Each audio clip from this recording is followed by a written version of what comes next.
What if the thrill of cinema was only the surface and the real story lay hidden in the cuts no one ever saw, from the neon-lit streets of 1980s action thrillers to the polished explosions of modern blockbusters? Hollywood has always walked a fine line between spectacle and restraint.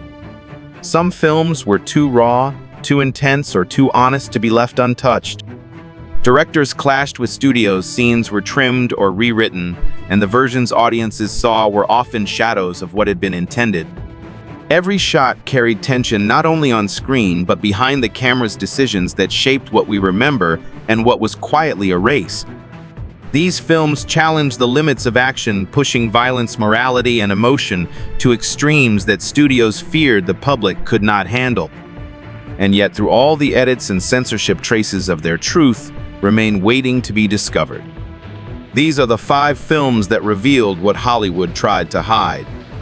Film 1: Hard Target, 1993.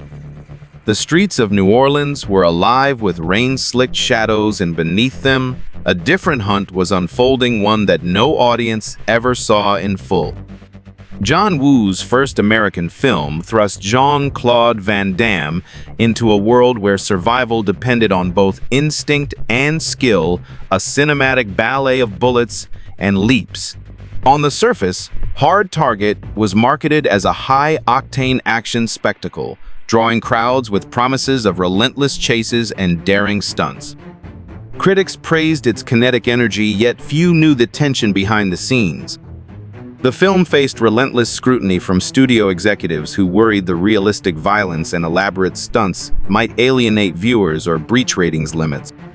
Several key sequences were trimmed, altering the rhythm and reducing the impact of Woo's signature choreography. Actors recalled a set where every take demanded precision under immense pressure, yet each cut diminished the original vision, leaving glimpses of brilliance that felt incomplete. Even the climactic rooftop sequence, designed as a visceral crescendo of danger, was shortened, erasing layers of suspense and risk. In the end, Hard Target stands as both a triumph and a reminder, the film that audiences experienced was only a fraction of what had been orchestrated. The chase was thrilling, yet its shadow hinted at the creative battles waged quietly in the editing room, where danger met caution and artistry met compromise. The real hunt was never just on the streets, it was hidden in every frame the studio decided to remove. Film 2: The Expendables 3, 2014. A team of legendary mercenaries returned to the screen with a promise of unstoppable action explosions and the charisma of Hollywood's most enduring action stars. Sylvester Stallone's franchise had long celebrated the spectacle of camaraderie and danger, yet behind the glittering stunts lay a tension few ever saw. The Expendables 3 was promoted as the ultimate action ensemble, a celebration of veteran heroes, but the production faced scrutiny from both studios and ratings board. To secure a PG-13 release in some markets, several sequences were softened or entirely removed, diluting the intensity of hand-to-hand combat and the gravity of certain shutouts. Directors and editors clashed over which moments could remain, balancing fan expectations against global market concerns. The result was a film that, while visually thrilling, masked the full ferocity of its original conception. Cast and crew remembered long days, choreographing stunts that pushed physical limits, yet the final cut often failed to convey the peril they risked on set. Scenes intended to evoke tension and fear were shortened or reframed, leaving a rhythm that felt lighter, almost playful compared to the darker, grittier tones Stallone had envisioned. Even in its polished action-packed exterior, The Expendables 3 carries the silent marks of compromised moments that could have defined the intensity of the franchise were quietly erased. The energy remains palpable, but a subtle undercurrent hints at battles waged off-screen in editorial rooms where adrenaline met caution and the full power of action was restrained. Film 3: RoboCop 1987. In a dystopian Detroit, crime and corruption were only the beginning. Paul Verhoeven's RoboCop introduced a mechanical law enforcer to a city teetering on the edge of chaos, blending science fiction with relentless action. On its surface, Audiences saw a thrilling story of justice, revenge, and mechanical precision, complete with satirical news segments and hyper-violent confrontation. Critics noted the film's intensity, praising its unique blend of social commentary and graphic action. Yet much of the story's original bite was lost to studio intervention. Several violent sequences were trimmed to avoid an NC-17 rating, while politically charged elements were softened to make the narrative palatable for wider audiences. Behind the scenes, actors navigated physically demanding suits, and each take required careful coordination to sell both the mechanical movements and the humanity beneath the armor. Scenes designed to shock or provoke contemplation were shortened, muting the sharp edge that Verhoeven had intended. The final edit revealed a story that entertained but only hinted at its full vision. RoboCop's critique of corporatized policing, media manipulation, and urban decay was present, but shadowed by the compromises demanded in post-production. The tension between spectacle and message left viewers with a film that dazzled yet concealed the depth of its original design. In the end, RoboCop survives as both a cautionary tale and a cinematic icon, a hero whose mechanical perfection belied the human and artistic struggles that shaped the version the world finally saw. Film 4 Blade Runner 1982. Los Angeles in 2019 was dark, rain-soaked, and neon-lit, yet the shadows on screen only told part of the story. Ridley Scott's Blade Runner envisioned a world of moral ambiguity, artificial life, and the fragility of identity, blending noir aesthetics with philosophical inquiry. On the surface, audiences experienced a visually stunning journey through dystopian streets, propelled by Harrison Ford's portrayal of a weary detective hunting replicants. The film's imagery, combined with Vangelis' haunting score, created a hypnotic, immersive atmosphere, earning acclaim for its artistry. Yet behind the polished visuals, studio interference reshaped the narrative. A voiceover was added to clarify plot points, while the original ambiguous ending was replaced to provide closure more palatable to test audiences. Scenes that offered deeper insight into the replicant's struggle were cut, diluting the emotional resonance and philosophical weight of the story. Fans would later discover multiple versions, each revealing fragments of Scott's intended vision, illustrating how cinema could be molded to audience expectations at the expense of artistic intent. Blade Runner's legacy lies in both its brilliance and its silences. The film that captivated viewers was only a portion of the complex reality.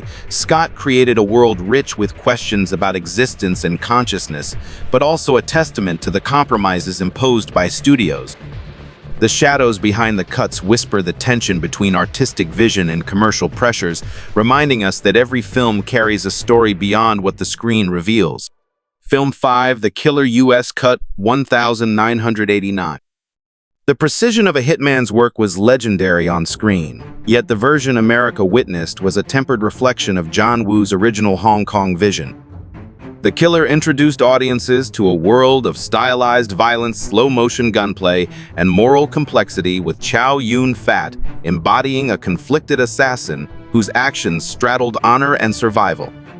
On the surface, the film was received as an intense action thriller celebrated for its choreography and emotional depth.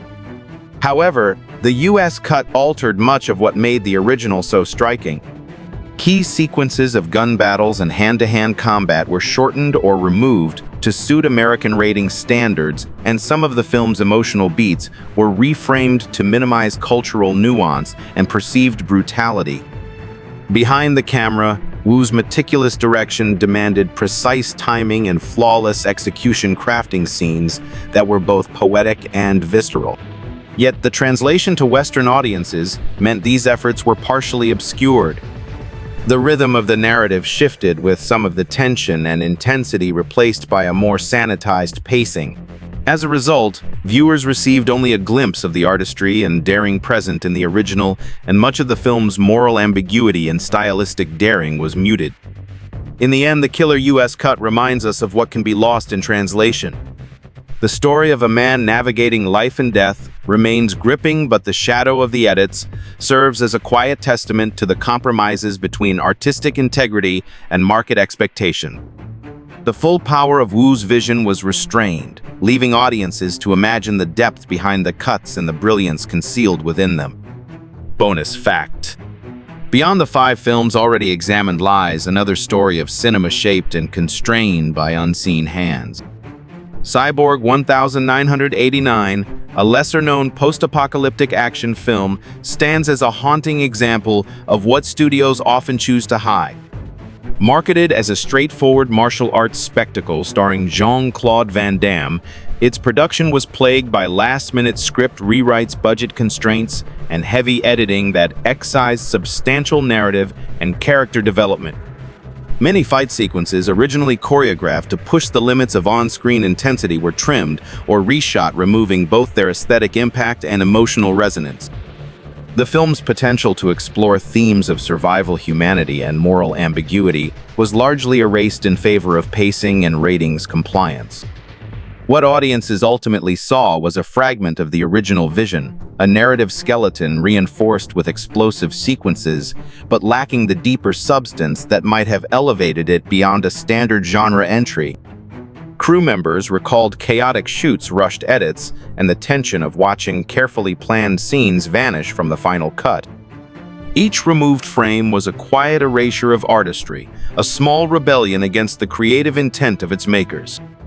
Cyborg exemplifies the recurring struggle in Hollywood between ambition and control, a reminder that the history of action cinema is not only written in spectacle, but in the gaps left by invisible scissors. Some films fail on screen, others were never even allowed to fail. These 5 films, along with the hidden story of Cyborg, reveal more than just thrilling sequences and iconic stunts. They reflect the delicate tension between artistic vision and commercial constraints.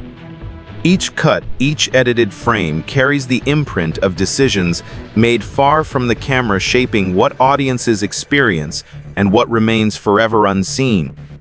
Hard Target, The Expendables 3, RoboCop, Blade Runner, and the killer US cut all share this duality: spectacles of action and intensity, yet each shadowed by the compromises demanded by studios, ratings boards, and global markets.